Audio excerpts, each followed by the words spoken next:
There's an old saying, the NFL is a marathon and not a sprint, and that applies to the 2022 season in a big way.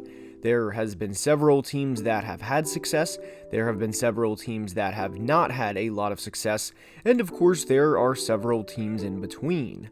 A lot of things changed between the end of the preseason and now, and in today's video we are going to discuss some of the biggest things we learned from the 2022 season. This is going to be a video diving into several teams in the NFL and into each of their individual situations and how we got to where we are now. And there is a lot to dive into in today's video, and without further ado, let's begin. And the first thing we learn from the 2022 NFL season is to never assume anything. And I think no trade represents this better than the Broncos acquiring quarterback Russell Wilson. Heading into the 2022 season, everyone thought this trade instantly put the Broncos as Super Bowl contenders. And if you didn't think they were going to be Super Bowl contenders, I don't think a playoff appearance, or a playoff win for that matter, was unrealistic. And before the playoffs start, the Broncos have fired head coach Nathaniel Hackett, and Russell Wilson statistically has had the worst season of his career. I made a video back in August when doing team previews for the 2022 season and titled it "The Denver Broncos Are Going Back to the Playoffs," and boy was I wrong on this. Seattle, on the other hand, had a quarterback competition between Geno Smith and Drew Lock, and a lot of people, again myself being included here, thought it was mock draft time for them back in August. One big thing that cannot be stressed enough is not every quarterback or journeyman is going to turn it around like Geno has this year.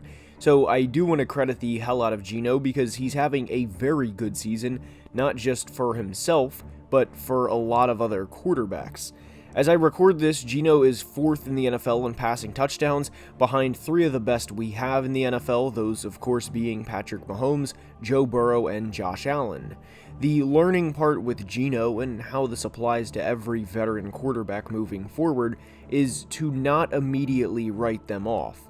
As much hate or rolling of the eyes as the Pro Bowl gets, Geno Smith is a 2022 Pro Bowler, and I don't think anyone had that on their bingo card back in late August.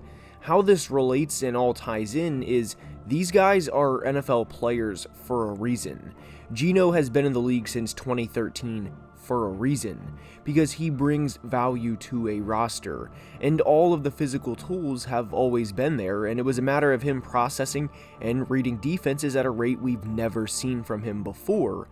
And having 2 good receivers in DK Metcalf and Tyler Lockett certainly doesn't hurt Geno by any means either. His leading receivers in 2013 and 2014 with the Jets, aka the last time we saw him start on a regular basis, was Jeremy Curley in his rookie season and Eric Decker in his second season. And ever since the 2013 and 2014 season, it's pretty much been, oh yeah, Geno Smith, he's still in the league. You remember how many pick sixes he threw back in the day? And that was the extent of the conversation. So for Geno, it was extremely fulfilling for him when he knew for years he had this talent and was waiting to be given the opportunity again. And that's a big takeaway, or something I learned from this season. Do not immediately count someone out, especially in Geno's case. I also don't want this to be a, so are you saying someone like Josh Rosen is going to be good now if given the proper situation? And the answer is no, as much as it is to say, it may not be as over as you once thought. Another huge takeaway from the 2022 regular season is do not underestimate how much of an impact a singular player can have. We're going to discuss a few here, and the first is how big of an impact the Packers had, especially in the first half of the season, without Davante Adams. In the first 9 games of the 2022 regular season, Aaron Rodgers threw just 14 touchdowns to 7 interceptions, and the 9th game was, in some ways, rock bottom for the Packers. They lost 15-9 on the road in Detroit, and losing to the Lions and the Dan Campbell Lions isn't the problem or embarrassing in fear of losing to the quote-unquote same old Lions.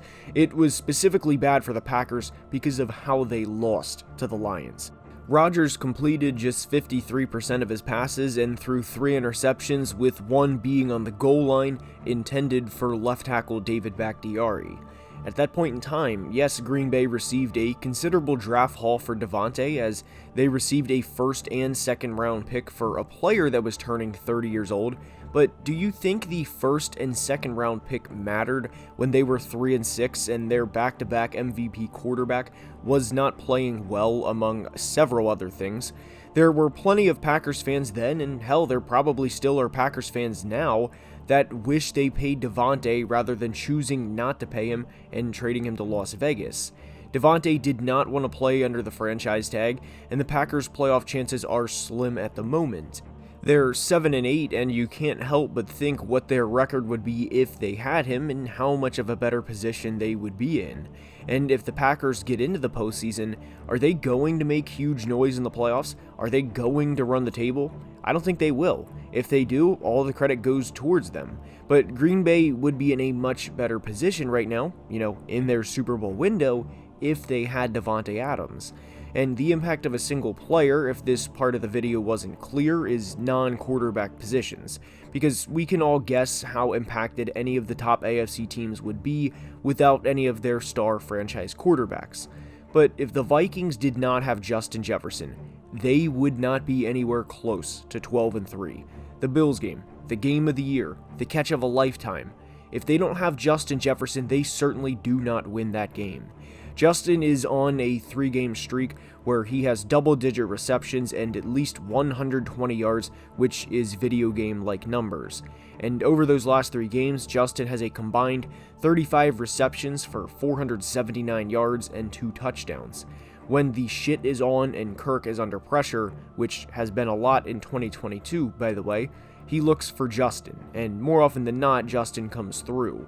And the impact of a singular player is huge, because it's not like defenses are going out there blind and figuring out over the course of the game, this number 18 guy is pretty good, maybe we should send 2 guys his way or prioritize him in coverage.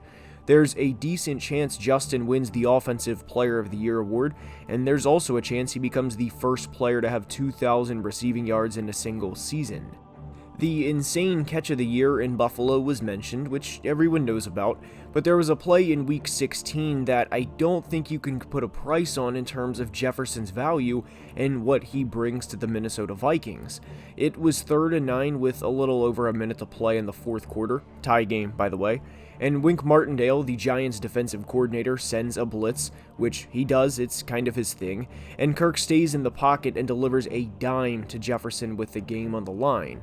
If Kirk misses this throw, the Giants get the ball back with a minute to play, and they can kick a field goal and win in regulation. And it's this type of play that, sure, you could trade Jefferson for 2 first-round picks and then some, given he is 23 years old and has all of the fastest 2 receiving yards records at this point in his career, but at what cost? And I think the impact of a singular player in both the Packers and Vikings 2022 seasons has shown in big ways. Within the 2022 season, there have already been coach firings, quarterbacks being benched, and everything in this area of the NFL. This isn't anything new, as it happens every season, but I think NFL franchises are going to get more creative in trying to build a sustainable winning franchise. And when saying this, we are specifically looking at the Raiders and Jets. Both of these teams benched their quarterbacks in Derek Carr and Zach Wilson, and I'm not here to criticize Carr or Wilson for their play, as much as we are discussing the long-term outlook of each of their franchises. They both have one thing in common. They are going to deal with an absolute pain in the ass in their division for a very long time, in Patrick Mahomes for the Raiders and Josh Allen for the Jets. And you can also toss in Justin Herbert for Las Vegas as well. So how will teams counter this and try to win the division? Because remember, when teams are making offseason moves, it is of course to become a better football team first and foremost, but it also revolves around how can we beat the other teams in our division? And for Las Vegas, the answer, or what they thought was the answer heading into 2022, was bring in an all-pro receiver and let's see how this works, because we want to keep up with the Chiefs offensively. How will they attack this offseason is going to be one of the biggest storylines of the NFL. The Raiders could be drafting a quarterback in the first round for the first time since Jamarcus Russell back in 2007. And also, please remember for Las Vegas, Davante Adams was not the only player they brought in to try and beat the Chiefs or simply outscore them. They also brought in veteran Chandler Jones, and there were a lot of people that thought with both of these guys being added to a team that made the playoffs in 2021, who knows how far they could go this year. We now know the answer to that, but the 2023 offseason is an entirely different beast. The Jets, on the other hand, are in a very good situation for their future outside of one position. Because when you think about it, they have a true number one receiver for the first time in years. They have one of the best corners in the NFL in Sauce Gardner at just 22 years old.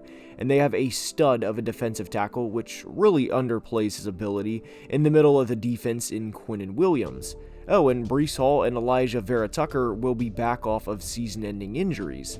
So the future for the Jets is bright, it truly is, and they started out 7-3 in 2022 with wins over the Packers in Lambeau, the Bills, and beat Pittsburgh in Pittsburgh as well. But how will they try and improve this offseason? Are they going to bring in Derek Carr or Jimmy G? And it's always interesting to see how the other teams in these divisions react and what their game plans are, knowing they have to play these quarterbacks twice a year for what is the foreseeable future. And it's not just limited to these two teams by any means. Cleveland traded 3 first-round picks for Deshaun Watson to try and win a Super Bowl, and ultimately to try and keep up with Cincinnati. And within this, the ultimate push for the Super Bowl, if you will, I also think there's the opposite, and it's hanging on to what isn't working for too long. I wasn't the biggest fan of Arizona heading into the 2022 season, and unfortunately Kyler Murray is out for the rest of the year with a knee injury, but even before that they were a 4-8 team, and in the Cliff Kingsbury era, they had one postseason appearance and it resulted in a 23-point loss to the Rams. I would rather be in the camp of moving on sooner rather than later, and the Cardinals are going to be picking in the top 10 of the NFL draft again. The clinging on too long to what may be there happens a lot in the NFL, and that's nothing new. But how will Arizona game plan this offseason to not beat a Josh Allen or Patrick Mahomes for the next few years, but what is their game plan heading into 2023 to try and beat the San Francisco 49ers?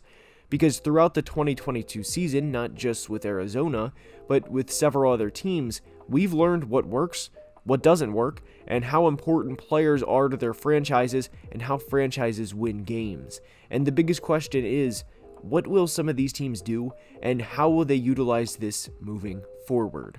And that's all I have for today's video. I hope you enjoyed. If you did, please like the video and subscribe to the channel, as it would mean the world and be very much appreciated. Until next time, as always, please be safe and have a great day. Love you guys.